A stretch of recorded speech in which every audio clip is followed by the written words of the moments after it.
막강한 기갑 전력을 갖춘 대한민국이 주력 전차와 장갑차 사이에 있는 또 다른 무기체계 개발에도 팔을 걷어붙이고 나섰는데요. 그 주인공은 바로 경전차입니다. 경전차는 주력 전차와는 다르게 기동성과 속도를 중시하며 전장 내에서 빠르게 이동할 수 있는 능력을 갖추고 있습니다. 두 번의 세계대전 중에 경전차는 많은 국가들이 사용한 무기체계로 정찰과 보병 지원 임무와 더불어 적의 후방구로 침투하여 혼란을 초래하는 역할도 맡았습니다. 이후 냉전 기간에는 경전차의 중요성이 감소하였으나 최근 다양한 작전 환경이 펼쳐짐에 따라 경전차가 다시 주목받고 있습니다. 경전차는 주력 전차에 비해 방호력과 화력은 부족하지만 차체가 상대적으로 가벼운 만큼 속도가 빨라 긴급을 요하는 작전 전개에 유리하고 고산지대처럼 주력 전차가 기동하기 험난한 지역에서도 유연한 움직임을 보여주며 다양한 임무를 수행할 수 있습니다. 기갑 무기 체계의 왕국답게 대한민국은 경전차도 개발 생산하는데요. K21-105는 해외 수출도 진행 중에 있습니다.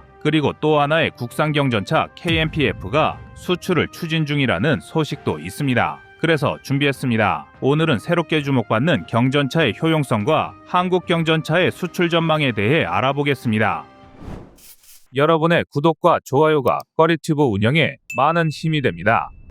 대한민국의 대표 전차라고 하면 두말할 것도 없이 K2 흑표입니다. 또한 그 이전의 K1, K1A1과 K1E1 등의 전차도 북한의 주력 전차 정도는 간단하게 제압할 수 있는 정도의 성능을 갖추고 있습니다. 그러나 한국은 이런 주력 전차뿐만 아니라 K21-105와 KMPF와 같은 경전차도 개발했습니다. 전차는 크게 주력 전차와 경전차로 나눌 수 있는데요. 이 두 유형의 전차는 설계 목적과 성능, 사용 방식에서 많은 차이가 있습니다. 주력 전차는 대규모 전투에서 주력 부대의 중심 역할을 수행합니다. 강력한 화력과 방어력을 바탕으로 적 전차와의 교전에서 우위를 점하고 전장을 장악하는 것이 주력 전차의 주요 임무입니다. 경전차는 기동성과 다목적성을 중시하며 주로 정찰, 보병 지원, 신속 기동작전, 경장갑 차량 격파 등의 임무를 수행합니다. 무장과 화력에서도 주력 전차와 경전차는 확연한 차이를 보입니다.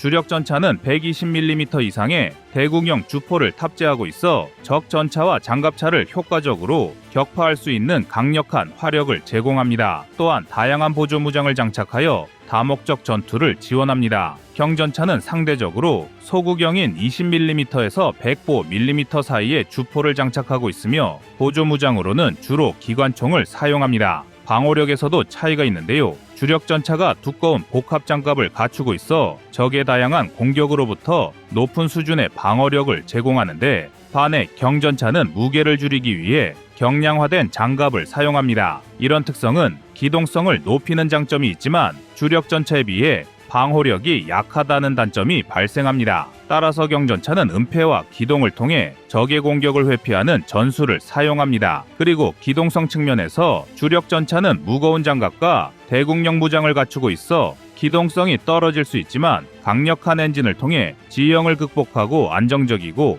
강력한 돌파 능력을 갖추고 있지만 경전차는 경량화된 설계로 인해 매우 높은 기동성을 자랑합니다. 이는 험준한 지형이나 좁은 공간에서도 빠르고 민첩하게 이동할 수 있게 합니다. 공중전력에서 F-22나 F-35 같은 하이엔드 전투기만 필요한 게 아니듯이 기갑 전력에서도 K2 같은 주력 전차 이외에 경전차도 필요한 환경이 있는데요. 대한민국이 개발한 K21-105는 경전차의 장점을 모두 가지고 있는 무기체계입니다. K21-105는 K21 보병 전투차를 기반으로 개발된 파생형 경전차인데요. K21은 현대전에서 보병의 생존성과 기동성을 높이기 위해 설계된 첨단 장갑차로 이를 기반으로 한 K21-105는 기동성과 화력을 겸비한 경전차입니다. K21-105는 한화 디펜스가 K21 장갑차 차체에 벨기에의 존 코커릴 디펜스사가 만든 105mm 주포를 탑재하는 방식으로 개발됐는데요. 주요 제원과 성능은 다음과 같습니다. 750마력 엔진을 탑재하고 있으며 전투 중량 27톤, 최고 속도는 시속 70km로 험준한 지형에서도 빠르게 이동할 수 있습니다. 주포는 105mm이며 최대 사거리는 4km에 달합니다. 고폭탄과 날개분리 안정탄 등 나토 표준탄과 스마트 포탄 및 대전차 미사일 발사가 가능하고 최대 발사 속도는 분당 8발입니다. 부무장으로는 7.62mm 동축기관총, 12.7mm 원격 조종기관총탑을 장착할 수 있고 14.25에서 30mm 기관총탄 및 기관포탄을 방어할 수 있습니다. 사실 우리 육군에서는 경전차를 도입하지 않아서 K-21-109는 주로 수출에 중점을 두고 있는데요. 필리핀 경전차 도입 사업에 출사표를 던진 적도 있습니다. 정글과 습지 등이 많은 동남아시아 등에서는 무거운 중량의 주력 전차가 기동하기 힘들어 경전차를 선호하는 경향이 강한데 필리핀에서도 이슬람 극단주의 테러리스트들이 정글을 근거지로 하여 무력 투쟁을 벌이자 경전차 도입 사업을 진행한 것입니다. 이 사업에서 K-21-105 경전차는 후보에는 올랐으나 최종적으로 이스라엘 엘빗 시스템즈의 사브라 경전차가 선정되었습니다. 엘빗 시스템즈는 통신 및 지휘 체계와 같은 방산전자 분야에서 두각을 나타내는 기업인데요. 필리핀 육군은 엘빗 시스템즈의 SDR 무전기인 이링스와 사격 지휘 및 전장 관리 체계인 컴뱃 센주의 성능에 중점을 두고 사브라 경전차를 선택한 것으로 알려져 있습니다. 또한 엘빗 시스템즈는 이미 필리핀군과 여러 방면에서 협력해왔으며 이는 필리핀군이 엘빗 시스템즈를 신뢰하게 만드는 요인이 되었다는 평가도 있습니다. 그리고 엘빗 시스템즈는 사브라 경전차의 궤도형과 차륜형 두 가지 버전을 제안했고 포탑을 GDELS의 아스코드2 궤도형 장갑차와 판두2 A5A 차륜형 장갑차에 통합할 것도 제안했습니다. 반면 K-21-105는 하나의 플랫폼에 주력하면서 상대적으로 통합성과 유연성이 부족했던 것이 단점으로 작용했다는 분석도 있었습니다. 하지만 필리핀에서는 실패했어도 인도의 경전차 도입 사업에서는 K-21-105가 선정될 가능성이 높게 점쳐지고 있습니다. 인도와 중국의 국경 지역에서는 최근 몇 년 사이에도 화기를 사용하지는 않았지만 몽둥이 등을 동원해 양측 군길이 충돌을 벌여 다수의 사상자가 발생했을 정도로 군사적 긴장감이 높아지고 있습니다. 주요 분쟁 지역인 라다크에 중국은 15식 경전차를 배치하였고 이 때문에 인도군은 15식 경전차에 대응할 수 있는 경전차 도입을 추진하고 있는 것입니다. 인도는 중국과의 국경을 따라 험준한 산악 지형을 가지고 있는데요. 이러한 고지대에서는 무거운 주력 전차를 운용하기가 어렵습니다. 실제 인도는 라다크 지역에 무게가 40에서 50톤에 달하는 T-90과 T-70이 주력 전차를 배치했지만 고산지대에서 이들 전차를 효율적으로 운용하는 데 많은 어려움을 겪었습니다. 반면 중국은 히말라야 산맥을 따라 쉽게 이동할 수 있는 15식 경전차를 배치하였으며 이는 인도가 경전차의 필요성을 인식하게 된 중요한 계기가 되었습니다. 인도 경전차 도입 사업에서 K-21-109의 경쟁 상대는 BAE 시스템즈의 CB-90-120T와 러시아가 만든 스프루트 SDM1 등인데요. 종합적인 성능과 가성비 등에서 K-21-105가 훨씬 유리하다는 평가가 지배적입니다. 게다가 인도가 이미 K9 자주포를 도입하여 운용하며 K방산에 큰 신뢰를 가지고 있는 것도 가산점 역할을 할 것으로 기대됩니다.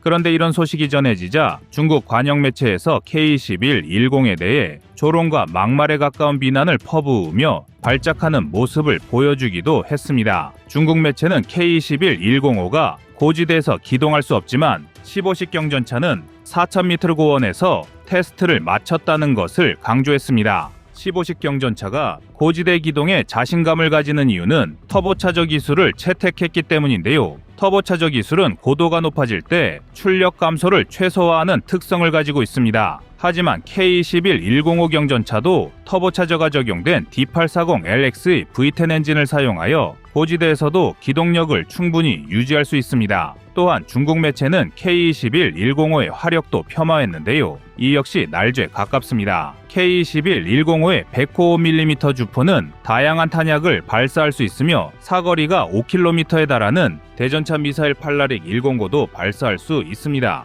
팔라릭 105는 텐덤 탄두를 사용하여 550mm 이상의 전차 장갑을 관통할 수 있습니다. 반면 15식 경전차의 105mm 주포로 발사되는 대전차 미사일 GP2는 30년 전 개발된 러시아제 9킬16을 카피한 것으로 성능이 검증되지 않는 등 GP2로 K-21-105의 모듈식 복합 장갑을 뚫기는 어렵다는 평가가 지배적입니다. 따라서 중국의 15식 경전차가 K-21, 109 경전차보다 우월하다는 주장은 근거가 부족하며 대부분의 성능 면에서 K-21, 109가 더 우수하다고 할 수 있습니다. 중국 관영 매체의 선을 넘는 비난은 인도와의 국경 지역에 한국산 경전차가 배치되는 것을 두려워하는 방증일 뿐입니다. 이게 다가 아닙니다. 대한민국의 또 다른 경전차 KMPF도 수출을 노리고 현재 진행 중에 있습니다. 한화에어로스페이스는 KMPF 경전차와 K-21 장갑차를 패키지로 판매하는 전략을 통해 수출 시장을 공략하고 있는데요. KMPF는 K2 흑표 전차보다 비용 측면에서 경쟁력이 뛰어나며 많은 국가들이 수요를 가지고 있어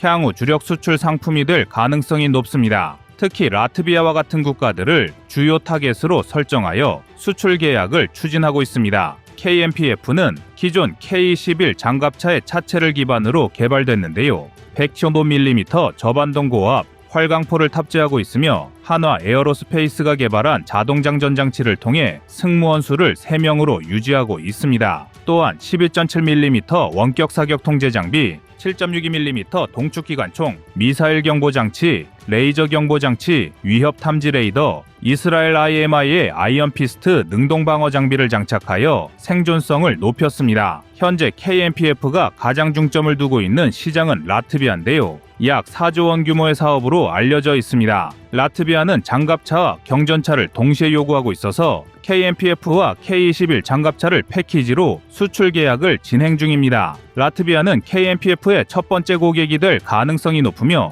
이 수출 계약을 통해 KMPF의 국제적 입지를 확고히 할 수 있을 것으로 예상됩니다. 여러분의 생각은 어떠신가요? 이상 꺼리튜브였습니다.